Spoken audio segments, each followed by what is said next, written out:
নমস্কার, কেমন আছেন সবাই? সুপ্রিয়া ঘরকন্যা ভিডিওতে আপনাদের সবাইকে স্বাগত। কালকে বাড়ি আসছি সন্ধ্যাবেলা, যা দেখছি সকালবেলা একটু না দেখলে ভালো লাগে না।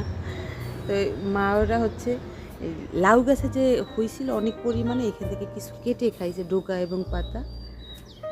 আমি এসে দেখতেছি কোনো ফাঁকা ফাঁকা লাগতেছে, মনটা খারাপ হয়ে গেছে। যাই হোক, আজকেও না ঘুম হয় না, বাড়ি যেহেতু একটুও ঘুম হয় নাই, এখানে এসেও ঘুম হয় নাই, বাড়ির টেনশনে।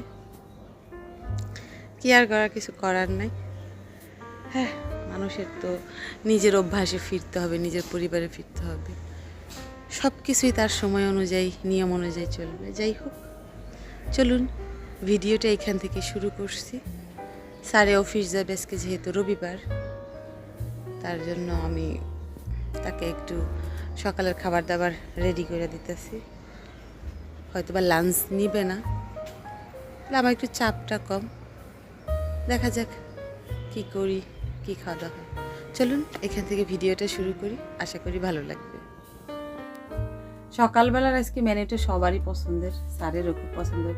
স্যারের তো যেহেতু মিষ্টি আছে গোপালগঞ্জের, আর তো তার কিছুর দরকার নাই। তো আমি সকালে একটু আলুর দম করছি, রুটি ভাজছি আর মিষ্টি দিয়ে স্যারে খেয়ে দিয়ে চলে গেছে।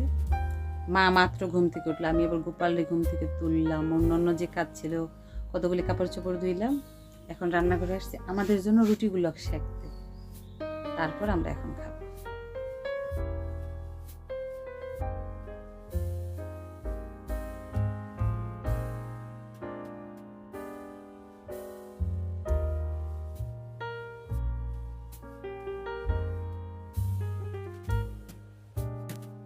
অনেকদিন বাড়ি ছিলাম না, পুরো এক সপ্তাহ, তার জন্য একটু এলোমেলো তো আছে এই সব কিছু। যতই আপনি যাকে রেখে যান, আপনার সংসার আপনাকেই তো ম্যানেজ করতে হবে। তাই আমি এসে আগে বাথরুম ক্লিন করছি, মানে বাথরুমের অবস্থা খুবই খারাপ ছিল। তারপরে একটু ঝুলটুল পড়ছে, সেগুলোকে ভাঙছি, সবগুলো ক্যাপচার করিনি।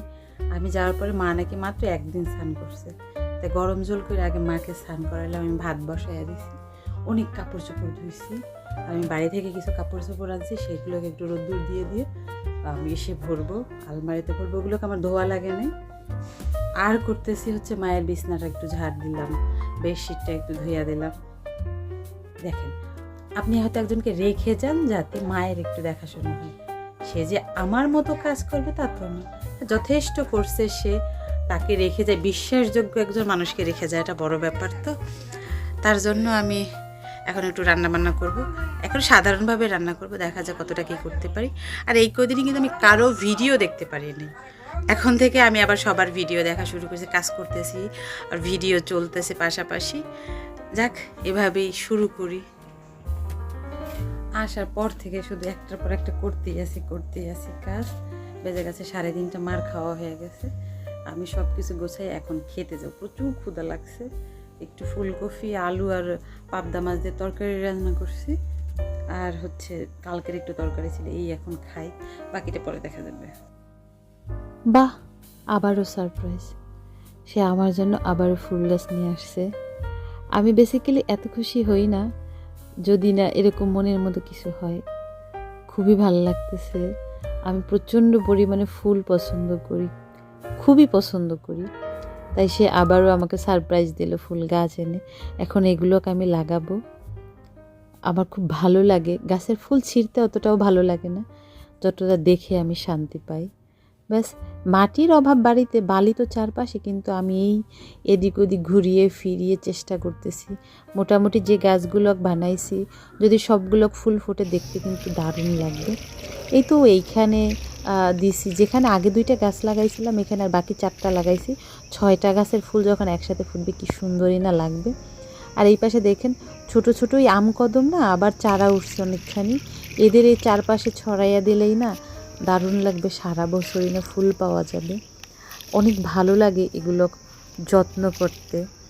যাই, সন্ধ্যা হয়ে গেছে, তাকে তো একটু ঘুষ দিতে হয়, তার জন্যই তার প্রিয় মুড়ি মাখা দিলাম, আর সাথে একটু কফি করছি যাতে আমিও খেতে পারি। গলাটা না কেমন ধরে ধরে গেছে, তার জন্য দুজনে মিলে এখন একটু কফি খাবো। বেশ ঠান্ডা কিন্তু আজকে, জানেন, বলার মতো না। রাতে খাবার দাবার হয়ে গেছে, রিপিট খাবারই ছিল, আমি না বাড়ি থেকে আসার সময় তেমন কিছু টানি নেই, তাই নিয়ে আসছিলাম আমাদের ওইখানকার রবি মিষ্টান্ন ভাণ্ডার থেকে মিষ্টি। এতটা শেষ হয়েছে, কিছুটা আমি তুলে রেখেছি ফ্রিজে, আর বাকিটা এখন সে তার মনের মতো করে খাবে। সে খুবই পছন্দ করে। এখানকার মিষ্টি অতটাও ভালো খায় না। আমার শাশুড়ি তো আমাদের ওখানকার মিষ্টি খাওয়া দেওয়া শুরু করে এখানকার মিষ্টি অত বেশিও খায় না। তা আমিও কিন্তু খেয়েছি, 2টা মিষ্টি আমি অনায়াসে খেয়ে ফেলছি। এখন তার পালা, সে খাক বসে বসে।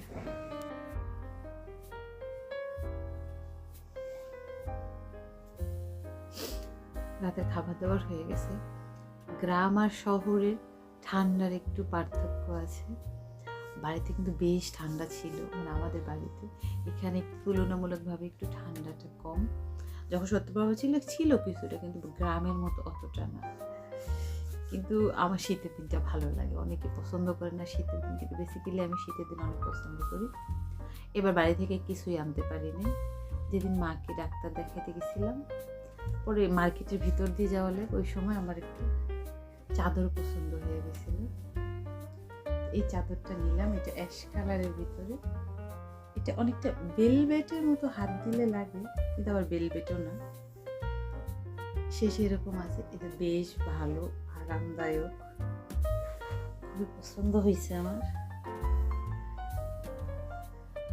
খুব ভালো ওম।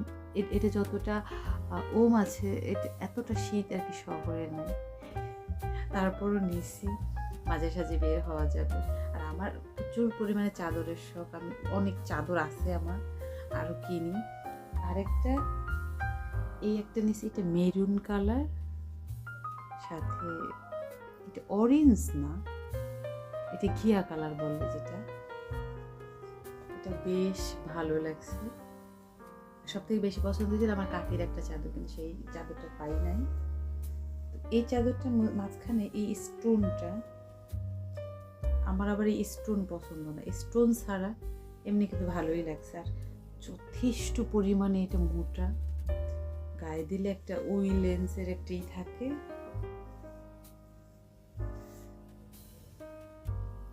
এটাও যথেষ্ট ভালো। এটা আমাকে একজন গিফট করছে। আমি যখন ওই চাদরটা কিনতে গেছি, তখন এটা গিফটের একটা চাদর। এটাও বেশ ভালো। আমি জানি না আর কখনো পরা হবে কি না, হয়তো যত্ন করে রেখে দেবো এটাকে। এবার আমার বাড়ি যাওয়ার অভিজ্ঞতাটা একেবারে একটু অন্যরকম ছিল, হয়ে গেছে আর কি। এমন আশা করে কেউ কখনো যায় না। কখনো আমরা তো প্রত্যেকেই তার কাছের লোকদেরকে ভালোবাসি, বাবা মা ভাই বোনের ভালোবাসা তো অন্যরকম থেকে। এছাড়াও অনেকেই অনেকভাবে ভালোবাসি, কিন্তু আমরা প্রত্যেকের কাছ থেকেই না, যে আমি ওকে ভালোবাসি, ভালো জানি, ওর কাছ থেকে আমি কিছু একটা আশা করেই থাকি ভালোবাসার ক্ষেত্রে। তো এবছর আমার একটা তীক্ষ্ণ অভিজ্ঞতা হইল, মানুষ কতটা পাল্টিবাজ। মানুষ মুখে একটা বলে আর মনের মধ্যে অন্য কিছু থাকে, কাজে কর্মে অন্য কিছু থাকে। মানুষ যে কত প্রকার, এটা আমি এবার বাড়ি গিয়ে বুঝতে পারলাম। আমার কোনো একজন কাছের মানুষের মাধ্যমে দেখলাম সে কিভাবে তিলে তিলে শেষ হয়ে যাচ্ছে, কিন্তু সামনের লোকটা তাকে কিভাবে ঠকাচ্ছে। এবার না গেলে বুঝতাম না সে কত বড় মিথ্যে ধারণা নিয়ে আছে, যেটা মানে বলাই বাহুল্য। কিন্তু আমার একটা প্রশ্ন, এতে লাভ কি বলতে পারেন? যে লোকটা একটা লোকের জন্য কষ্ট পাচ্ছে, সে বছরের পর বছর তাকে মিথ্যে আশ্বাস দিয়ে যাচ্ছে, আসলে কি কোনো ফায়দা আছে এতে? পৃথিবীতে হয়তো এটা কেউ দেখতেছে না, কিন্তু ঈশ্বর বলে, প্রকৃতি বলে একটা কথা আছে। আমি যদি কাউকে ঠকাই প্রকৃতির নিয়ম অনুযায়ী, একদিন তো আমিও ঠকবো, তাই না? আমরা কেন মৃত্যুর ভয় পাই না, বুঝি না আমি সেটা। আর যেটা আমি হজম করতে পারবো না, সেটা আমার মনে হয় না খাওয়া উচিত। আমি জানি এটা খেলে আমার গ্যাস হবে, আমি কষ্ট পাবো, ওষুধ খাওয়া লাগবে, তোর থেকে বেটার না খাওয়াটা। বুঝি না, আমি ছোট মানুষ তো, অনেক কিছুই বুঝি না। কিন্তু হ্যাঁ, কিছু জিনিস থেকে শিক্ষা নেওয়া উচিত। কিন্তু আমরা মানুষরা না ক্ষমা করতে শিখে গেলে আর একবার যদি মাফ পাই, সেই একই ভুল বারবার করা হয়। ভাবি যে আমাকে তো মাফ করেই দিছে, ক্ষমা করেই দিছে, আবার করলে সমস্যা কি? কিন্তু কোথাও যায় একটু থামা উচিত। কাউকে এতটা বিশ্বাস করা উচিত না, অন্ধের মতো বিশ্বাস করা উচিত না, যাতে ভবিষ্যতে সে তাকে অন্ধই প্রমাণ করলো যে তুমি আমি অন্ধের মতো বিশ্বাস করতে, আসলে তুমি অন্ধ। এগুলো কি বছর গিয়ে শিখলাম, নিজের চোখে না দেখলে বিশ্বাস করতাম না। যাই হোক, অনেক কথাই বললাম, কিন্তু আমার ইউটিউব ফ্যামিলি এরকম না। তারা একটু, আমরা নিজেদের প্রতি নিজেদের বিশ্বাস, ভালোবাসা, যে আশ্বাসটা আমরা দিই সেটা অবশ্যই বজায় রাখবো। যাই হোক, চলুন তাহলে ভিডিওটা আজকের মতো এখানে শেষ করছি। যদি ভালো লেগে থাকে একটা লাইক করে দেবেন, আর ভিডিও সম্পর্কে কিছু জানা থাকলে অবশ্যই কমেন্ট করে জানাবেন। সবাই সুস্থ থাকবেন, ভালো থাকবেন, সাবধানে থাকবেন। দেখা হবে পরবর্তী আরও একটা ভিডিওতে। ততক্ষণের জন্য সবাই ভালো থাকবেন।